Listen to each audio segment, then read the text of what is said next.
Smiley. Hello. We're back for We another. are back. Yeah, it's another episode of the Mountain Bike Shed Live Weekly Update.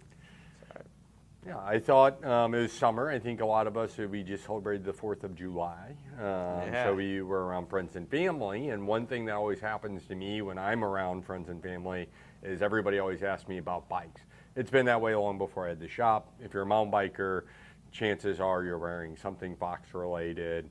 Something's going to give it away that you ride mountain bikes. So anybody who's interested in getting a bike, which is a lot of people, they're going to ask you like, oh, what bike should I get? Where should I go to get a bike? So we have on screen, you guys can see it behind Linda, that is the Jamis Hudson. So this is my favorite kind of cruiser bike. There's a few reasons we'll go over why we recommend this bike for new riders or people getting back into riding bikes. But I thought we'd go through that, and then we have a new bike guide right behind it. So it's a comprehensive list. You can pick it up here at the shop. We hand them out, or if people are watching on the YouTubes or aren't able to stop in and see us in person, they can email us at mountainbikeshed@gmail.com, and I will email them a PDF of a new bike checklist. Pretty comprehensive.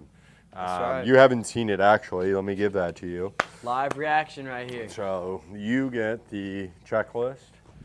So I created these over 2 years ago. Part of anybody who's had concussions and stuff, part of the pro card, they tell you to like map things out. So as I was trying to remake brain connections and all that, I came up with just lists on things I knew. So, in the first, maybe 6 months after my brain injury, I would just come up with different lists of processes that I knew like the back of my hand. And one is, okay, what do you do to get, if you're going to ride a bike, what do you need to know? What are the conversations we have with customers? Because, if somebody comes in and they buy a Jamis Hudson, a 27.5 cruiser bike with step through, easy one by drivetrain, what do they need to know? What do they need? What do you see on that list? Well, first, they're going to need a multi-tool, an Allen's 2 and 6 millimeter, according to the list. So we'll put this on my screen here. So this is the list. I won't be putting it on the website, so you guys can't get a link to that. But again, you can come pick up one in shop. Basically what's on here, we've got on the new bike guide, it's tools, apparel, protection, accessories, transporting, and bike maintenance. These are all kind of main categories we need to be able to hit. But yeah, tools. So, if you're buying a new bike, you need to be checking to make sure everything's tight and stuff. We had a customer come in today. His crank fell off on the left side. Luckily, he noticed it right away, stopped before he actually stripped the crank off. It was a Holotech. So before he stripped it, he noticed that it felt loose, stopped, and he was like, oh, my crank arm pulls right off. And he stopped riding and then brought it into the shop. Fortunately, we had a cap in the back. We were able to put that on. But you should have tools with you, because if he would have had a tool with him, he could just tighten it back up, and then you would have been able to ride home. Yep. So that would have been nice. Chain braking tool. So if something does happen to your chain out on the trail, you need a tool to be able to break that chain. Even if you're using a master link, the master link, you can't use it. If you've got a broken, you got two outsides there, you need to use your chain breaker, and then you can put a master link on, and everything's good as new. You can keep riding as you were before. Have you ever had to repair a chain on the trail, Riley? No, actually.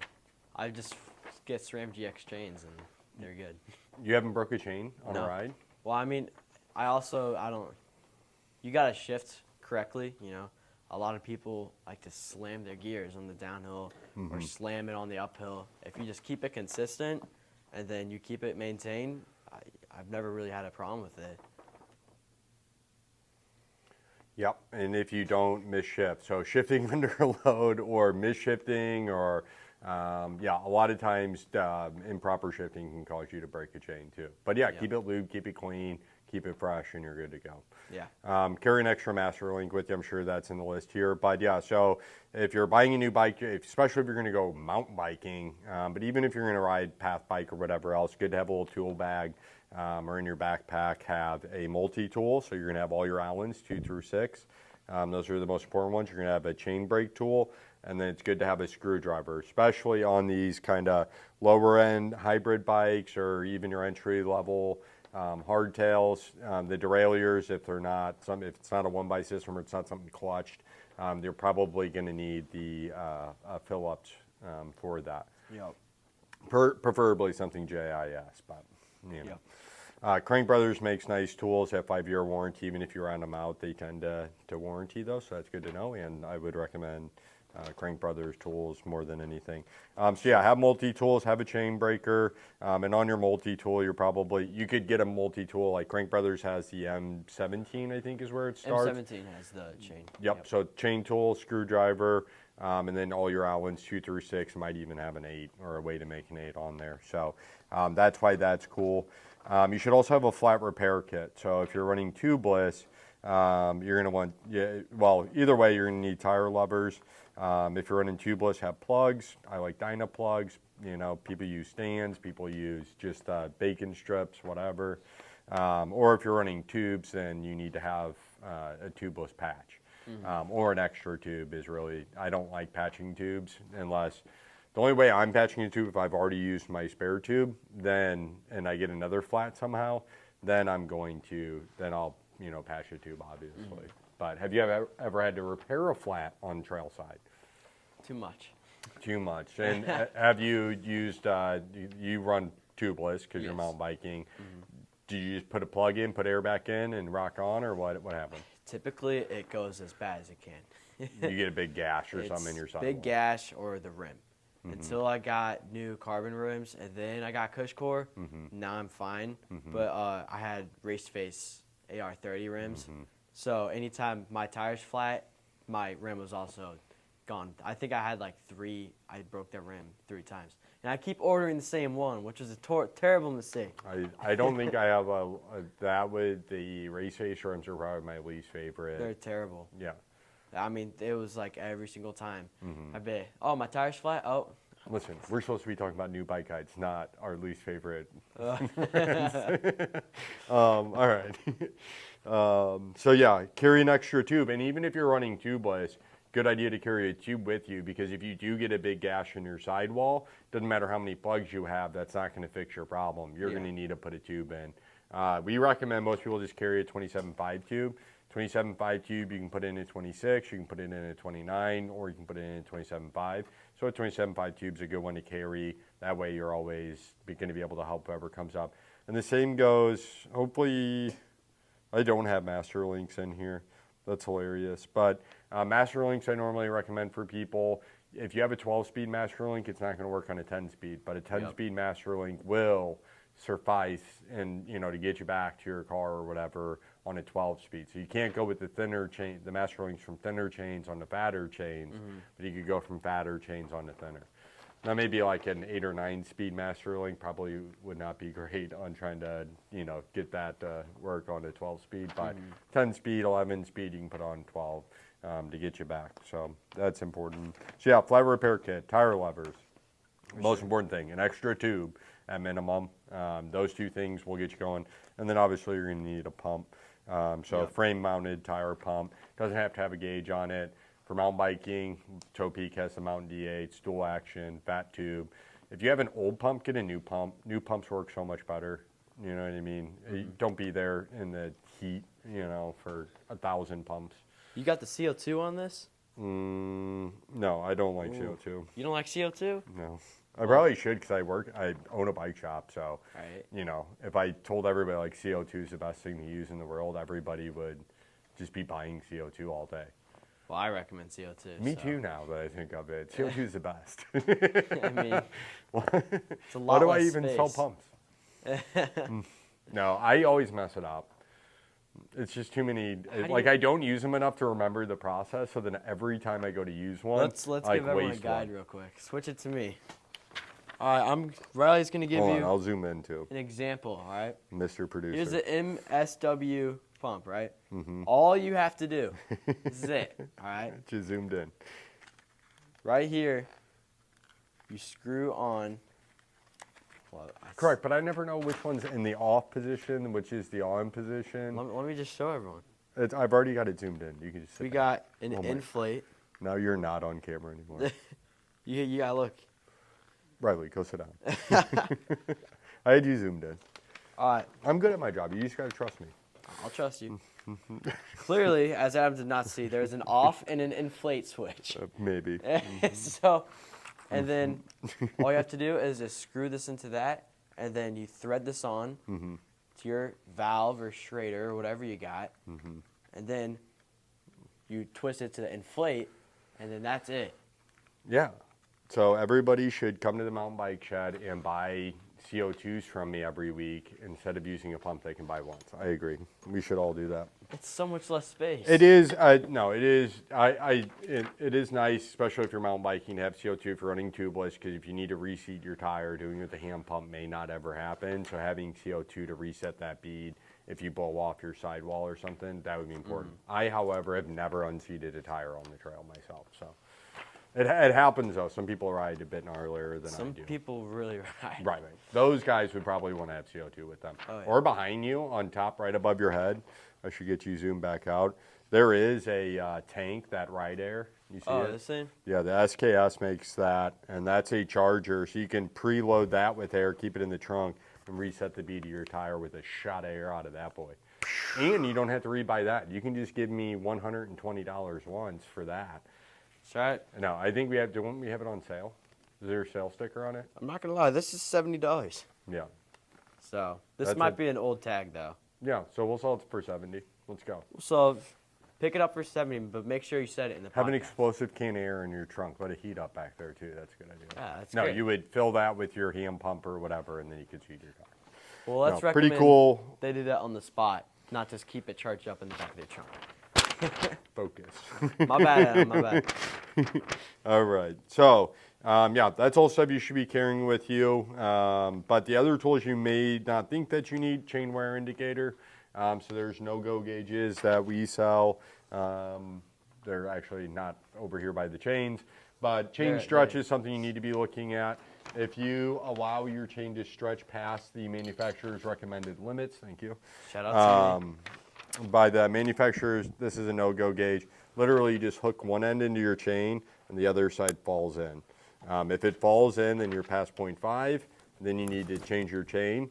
Or you can kind of wait a little bit, but if it goes past 0.75, if you haven't changed your chain, there's a possibility that you've now kind of etched out your cassette and your chain rings, and those might have to be replaced as well. If you're running a 1x setup, like a 12-speed GX cassette, it's like $230. Woo. So don't prematurely wear out your cassette because you're not checking your chain. It's like maybe $70 for a chain versus. No, a GX Eagle Is chain GX is 80? $34. A GX Eagle? Yeah, GX Eagle chain is $34. Well- XL1s are like 70 or something. Okay. Yeah, we Yeah, had I was- our GX chains on sale for $20 for a while because I And- have a billion of them. Yeah, 64 for an XL1. So And to be fair, GX is actually stronger than XO1. yeah, So- I like GX. I think it's a good value. So yeah, you should have a multi-tool set. You need to have a chain breaker, flat repair kit, a chain wear indicator. Check that monthly. And then if you're riding a mountain bike, you need to have a shock pump as well. So that's one thing. Anytime anybody brings a full suspension bike in that they bought from us, I double check with them. I'm like, when was the last time you checked your air pressure? Most of the time the answer is, what are you talking about? So maybe that's a mistake on our end on not ensuring people knew about that when they get their bikes. But if it's not a bike they bought from us, they almost never know. So yeah, we double check to make sure your rear shock's going to lose air pressure really fast. That needs to be checked. I would check it before every ride, at least every 2 weeks.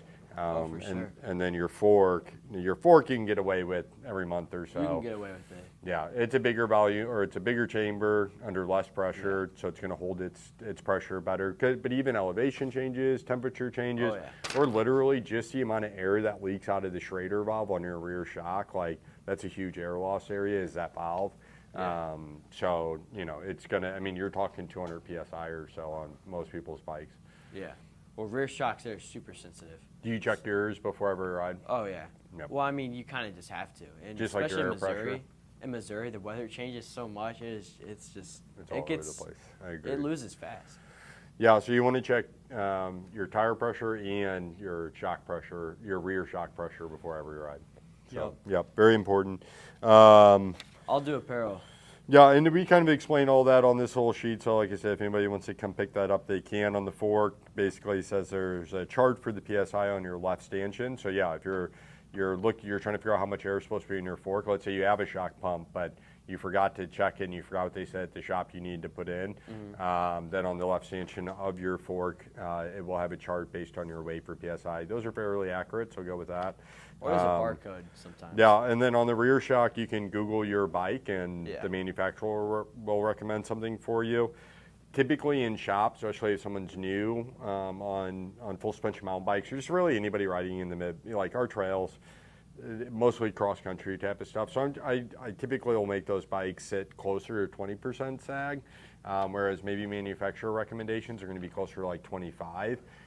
So we up the PSI a little bit for our riders. We typically, on especially the lower end bikes, we'll do like rider weight plus weight of the bike. It all depends. You know, if it's an enduro rig and an experienced rider, we're not going to do that. Yeah. But for newer person to full suspension bikes on kind of those more entry-level price points, that's how we set those up new in the shop. And then you need to check every time chain is lubed. So grab some chain lube from the shop. You have to have chain lube if you're going to ride a bike, especially a mountain bike or a road bike.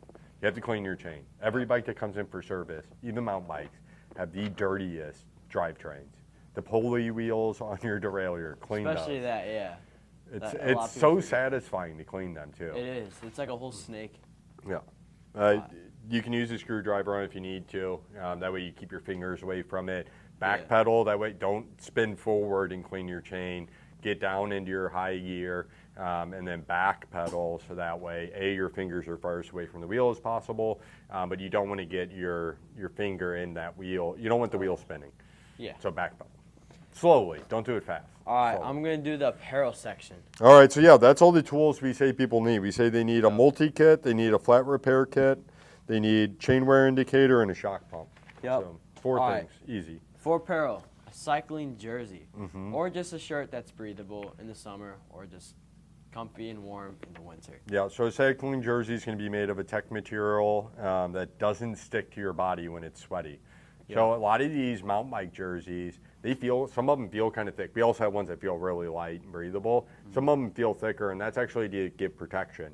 So when you do fall, it's clean. And even if you're just in a regular cycling jersey for like street riding and whatnot, those are going to be breathable. They're going to wick moisture. Those things are all really important when you're riding. Don't wear cotton t-shirts. Miserable. Oh, yeah. Ugh. That's for sure. And then some of them have little pockets on the back for snacks. Yep. That's usually more like roadie, like skin tight ones. But Choi Lee has a zipper on the back of theirs, and it's got a microfiber towel for your glasses. That's cool. Some jerseys actually incorporated into there's like a wipe section on the jersey. Actually, I really wish I had that, because especially when you're riding in mud, and then like my sunglasses get muddy and I can't wipe it off with anything. That's actually pretty nice. I think we're like 15 minutes in. We need to. All right, I'll speed it up. Read through like the actual things, though. I think that would help. Offers protection and crash, like he was just saying. Cycling shorts. Chamois is padded, so just wear a chamois, which are basically padded shorts. Yeah, you don't wear underwear under them. Pro tip. Don't wear underwear under your chamois, and wear shorts over the top of them. 2 pro tips. Don't be that guy. No one wants to see that. Stretch your thighs for pedaling comfort. Zippered pockets. Oh, so proper stretch at. I don't know why that says stretch it. Oh, because it stretches at your thighs. Yeah, it's made of stretchy material in certain places, unlike regular shorts. That's why cargo shorts aren't going to work. Okay, I thought you said stretch. I'm like, what? Yeah, so the material's made to stretch in certain places. Yep. Zippered pockets, that is for sure, especially if you have your phone or something. If you lose that, that's going to suck. Comforter. Yeah. In today's world, you cannot just leave the key on top of the tire anymore. Yeah. That's unacceptable. Stop doing that. Comfortable closing at zipper for cycling. Comfortable closure at zipper for cycling. So again, something different than what's going to be on a typical pair of jeans or khaki shorts that you have at home. The buttons are going to be, you're going to be bent over, so you need that closure up top to be, designed with people who are going to be bent over riding a bike in mind. That's important. That's why you want butt cycling shorts. Added protection for toes and foot. So that's also, I skipped one. And a stiff sole. So they're vented as well, but yeah. So now we're moving on to bike shoes. I have to get something. we have to show a free ride. So yeah, apparel. so basically you need a jersey, you need cycling shorts, and then you need bike shoes. Let's show everyone the toe. Yeah, bike shoes have toe protection on them. I'll pull this thing out to show everyone I'm not cheating. So these are really stiff soles. Yeah, and then they're stiff. And on the toes, it's pretty hard on the toes. So if you do hit a rock or something, you're not breaking a toe. Yeah, so the point here is that whether it's a jersey or shorts or shoes, not only are they going to make your ride more comfortable, which is going to make riding more enjoyable, but they're all pieces of safety equipment, especially the shoes. A jersey is also a piece of safety equipment. A cotton t-shirt's going to rip on a rock, whereas a jersey is going to hold a little bit better, and your skin's not going to get opened up. Because that's a big thing here is typically I try to do anything to get my customers to avoid having their skin split open. So tall socks, protected, like jersey that, material that's made to withstand abrasion. Because if the jersey doesn't give way, well, your skin's not going to give way. And if your skin doesn't give way, you don't get a bunch of dirt in there. Mm-hmm. And that's, no one wants to dig rocks out of their shoulder. So if you can wear that, it'll still hurt. You may still even break your collarbone or something, but at least it's not going to be gashed open. Or it won't be gashed open as much as it would if you would have just had a cotton t-shirt on. Sure. But yeah, wear shoes, that's safety. All right, so now getting into actual safety beyond apparel, protection-wise, you need a helmet, gloves, and knee pads. What are the things? I don't think we need to go through a helmet. A helmet, they have visors. The visor's not to block sun, FYI. It's to keep branches from going into your helmet and poking you in the eyes. So if something does come, like Riley right now is looking down like that, that's exactly what you would do if there's a branch that could potentially hit you in the eyes. You would look down, and that visor can then block any of the branches coming at your face. So that's the reason why you have a visor on a mountain bike helmet. MIPS. Basically, anytime you make an impact, MIPS just a layer that creates a little bit of movement. As much as we can slow the brain down when it's hitting a hard surface, that's stopping even, millionths of a second or whatever it may be. That makes a big impact on how much damage is done. Is there 2-layer foam in this one? There's dial adjusters on the back for fit. On mountain bikes, you want low back of head coverage. So on a road bike, it's going to have high back of head coverage. So if you're just getting into mountain biking, you're like, oh, I already have a bike helmet that I used on the road. Not good enough. Come get a mountain bike helmet, something that's going to come down and protect the back of your head at minimum.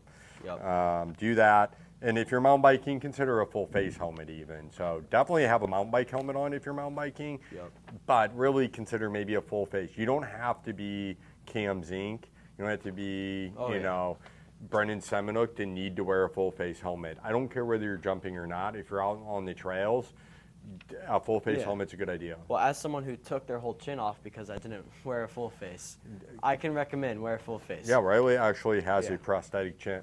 That's why he smiles so much. It's actually fake. It's a fake chin that allows him to smile that much. He crashed, lost his entire chin. But seriously though, it's also good just to invest a little bit more into a comfortable, breathable full face that you'll wear a lot more than just get a crappy one that's super hot. You know what I'm saying? Yeah, the new Fox Pro Frame RS is really nice. Perfect example. The Stage is always a popular with people. We've got the Kelly Invader 2.0 here as well. It's very breathable, especially for bald guys. So if you're bald, get that. But bald, get it. Or if you shave your head, maybe you're not. Maybe you're bald by choice. What do I know? All right, somebody told me I'm losing my hair recently. Take off the hat, Adam. I got widow's peaks that are getting deeper as the days go by. Put the hat back on. I'm kidding. I know. It's from wearing a hat too much. I wore a hat for the last 5 years straight. I've been fixing my hair lately. I say you just take off the hat. Embrace that natural hair. I have been going without the hat. I do. Take off the hat then. So, all right, gloves. Full finger for mountain biking. None of this half finger stuff. That does no good. You're not doing anything with that. No. Why have that? Who are you? What's happening? No, it's better than nothing, but for mountain biking, the reason you have gloves is to keep your fingers from being wet, and they also will have a little bit extra rubber for your braking finger, so it helps you hold your brake better. And then obviously if you crash, you want to protect you don't want your fingernail getting ripped off because it jammed up under. Well, you go like this half the time. Yeah. Which puts these little guys very vulnerable. Mm-hmm. I like all the ones, Fox has the Gambits, and they have D3O in the knuckles. You look like Wolverine. Yeah, seriously. And you can punch trees, which is fun. Oh, you can. Well, that's good, though. Yeah. I broke this hand 5 times. Nope. Not mountain but if biking. you had D3O, If I had D3O. if you have D3O, he would have just grown another hand. Yeah, I should have thought about that. But yeah, anyhow, so it protects your hands. Gel gloves can create pressure points. So that's one question we get a lot of people in gel. They're like, oh, my hands hurt. If your hands hurt, we need to look at saddle position, body position on the bike. There's things that factor into that. Your hands shouldn't hurt riding a bike. Yeah. So if your hands hurt, getting gel gloves isn't going to fix it. It's just going to almost create more pressure in those areas. Mm-hmm. We need to address why you have so much pressure in your hands. Typically, it's your brake level. With it even to the bars, that restricts your blood flow, and then that's what makes it feel. Sure, yeah. You want to have straight wrists. Exactly. Want to have it completely straight. Mm-hmm. That's just the best way to find out. Yep, straight wrist and level saddle. If your saddle's leaned forward, it's going to shift weight into your hands as well. So yeah, gel gloves. It's that's big glove trying to sell gloves out there, just like big CO2. So gloves and then knee pads. That's if you're mountain biking, wear knee pads. Yeah. You know, they're fine. Buy good ones. You know, go try some on at a shop. I prefer speed sleeves. You know, something without a strap. Some people do like having a strap. I think it can create kind of rub points and stuff. Nothing with the open back. That's not really a thing you see too much in knee pads anymore, unless it's like a downhill knee pad. But yeah, you know, so solid sleeve on the back, nice breathable material. If you're a guy, you know, they're not going to go much lower than your shorts anyway, so who cares? Yeah. For girls, it can be a little bit harder to find a knee pad that they like, but Fox is really long, so that is helpful for women, you know, because then it might match up to their shorts a little bit better. Yep. I like IXS. Everybody likes IXS. That's the reason why I don't say don't get any knee pad with straps, because IXS has a strap. IXS has a strap, but it's I don't know. It just all. It is works pretty together. low. It is well positioned. It's really good. Mm-hmm. I had a Fox one. It was their old generation, but their older generation rubbed all the skin off my knee every time I had it. So yeah, and it's a fold over strap, so you go through a buckle and fold back around, where a lot of times some straps just strap, and that's not good. All right, so knee pad. So yeah, if you're going to buy protection, you need a helmet, you need gloves, and a knee pads. You've already bought shoes, ideally from the apparel section. Accessories, so these, you know, water bottle, lock, get new pedals for your bike. Whatever bike you buy, the pedals suck. You can get better pedals, and it's going to connect you to your bike. You're going to feel more one with your bike. Even if it's a cheap bike, even if it's a very entry-level mountain bike, get a nice set of pedals and a nice set of shoes, and that bike's going to feel, you're going to be 100% more confident on it. A lot more controlled. Yeah, then get new rubber on that cheap bike, and you'll feel 200% more in control of that bike, and then stop there. Stop spending money on that bike. Maybe a shorter stem. No, just buy a new bike at that point. Well, and then, yeah, stop. Yeah, then stop. So yeah, and then that'll make the bike fun and feel safe and a good time. And if you're out riding at that point, you need a new bike. Yep. So yeah, pedals, those are important. A saddle, so get a seat. You know, stock saddle is not fitted for you. You want your sit bones to hit at a certain point on a saddle. So yep. Ergon is our favorite here in the shop by far. Grips, got to have lock-ons. Can't mountain bike, can't really ride any bike without lock-on grips, in my opinion. They're eventually going to move. If you're mountain biking and your grip spins, that could be very dangerous. So you have to have lock-on grips. If your bike didn't come with lock-on grips, get lock-on grips. Immediately. ASAP. Everybody loves the OD Rogues right now. That's always been a favorite here in the shop by far, but everybody's been buying them. And Ergon. And now they come in a bunch of colors. Ergon, P&W Loam, that's a common one. We don't discuss P&W here. I love P&W. Yeah, you would. Your generation. Something wrong with you kids. What's wrong with my... Actually, never mind. Do you see any P&W stuff here? No. Have you ever seen any of it in any bike shop? I've never. Oh, okay. That's what's wrong with your generation.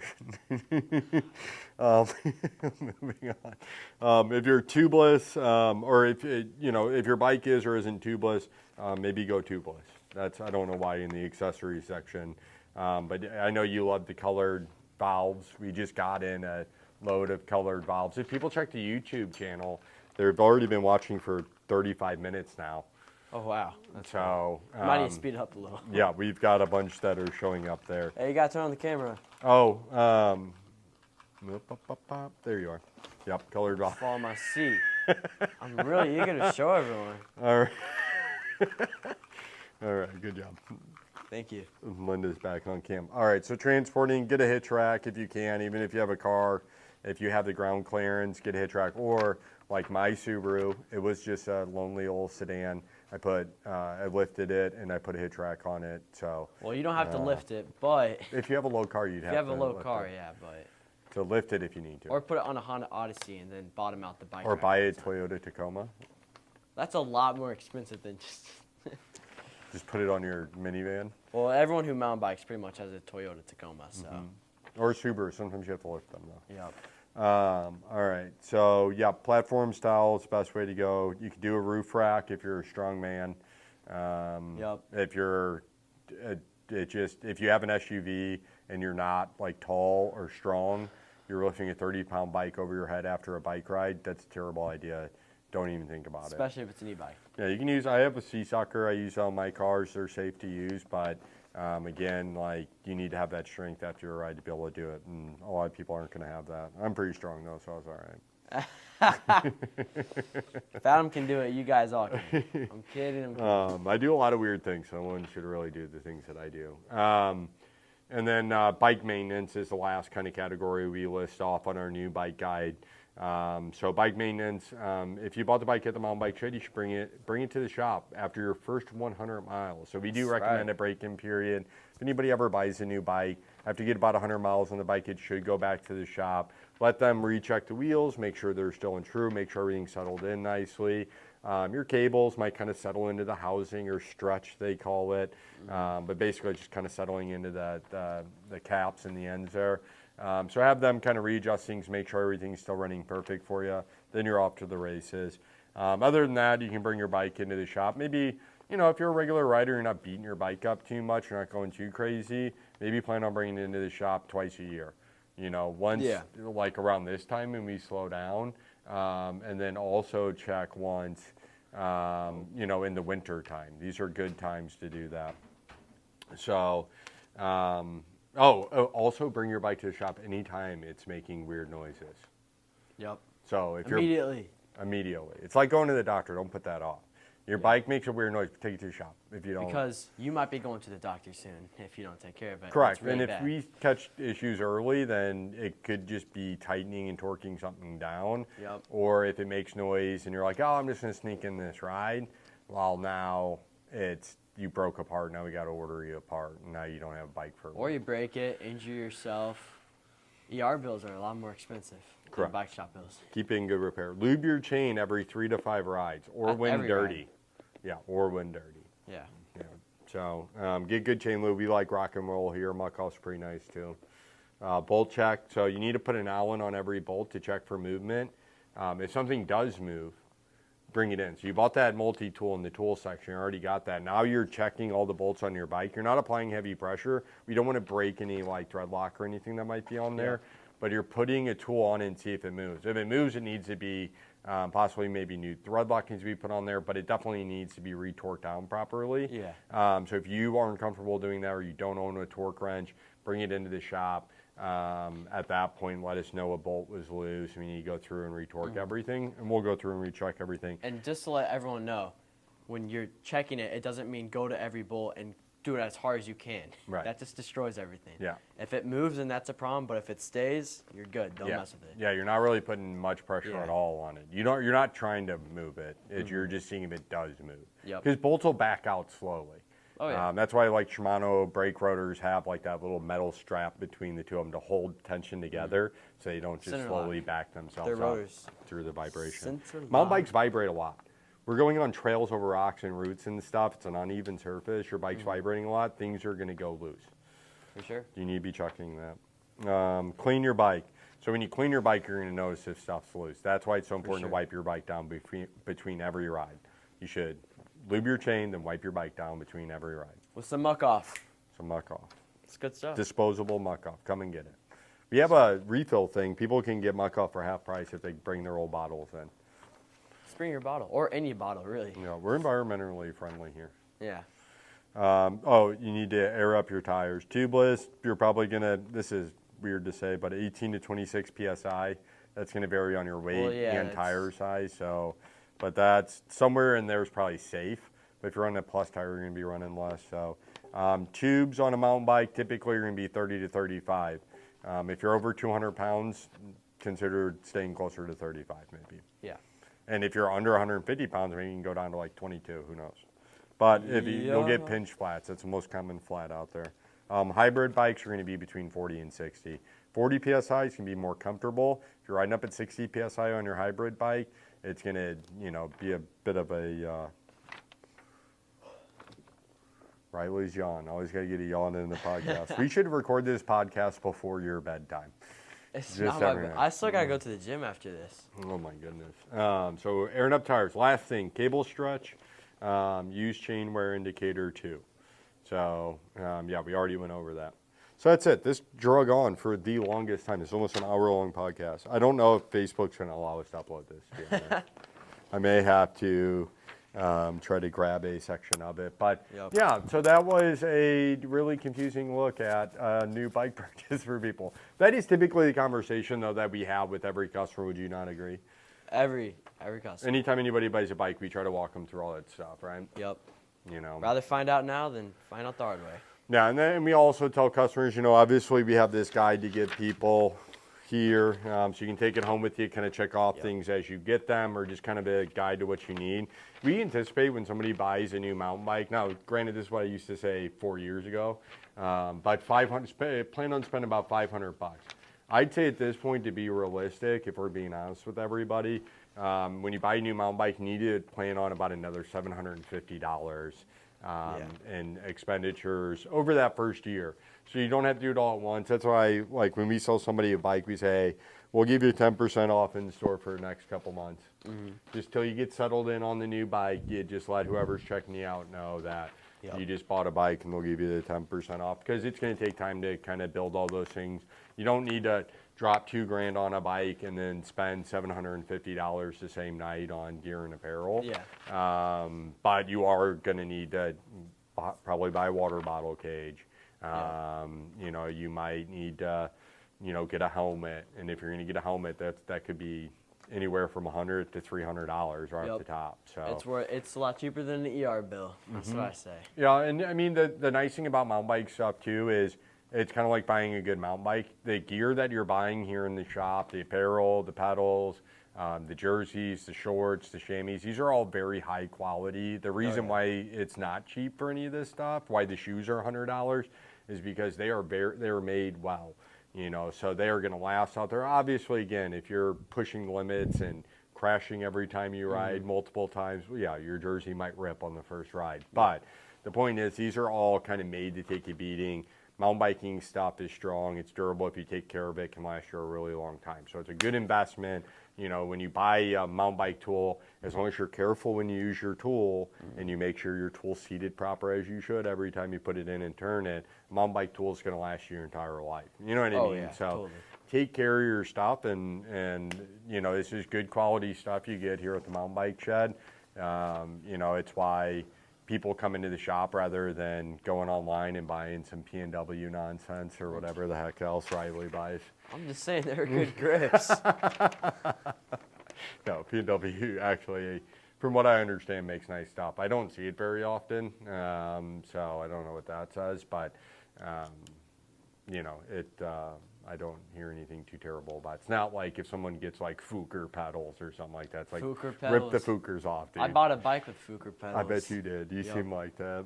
No, okay, whatever. In the podcast. How would you not, if someone had Fuker pedals on, I'd be like, what else did you do to this? You know what I mean? What bike was that had Fukers? It was the Chisel one. Oh, really? Yeah, it was that one. So that person probably went online maybe and just were they used or new looking? It was used. They were used? Yeah. Oh, so I bought it used. No, I mean the pedals. Oh yeah, the pedals. Oh, okay. And all that was used from this guy. And we put it up, and then I took them off and just donated them to the shop and just hung them on the wall.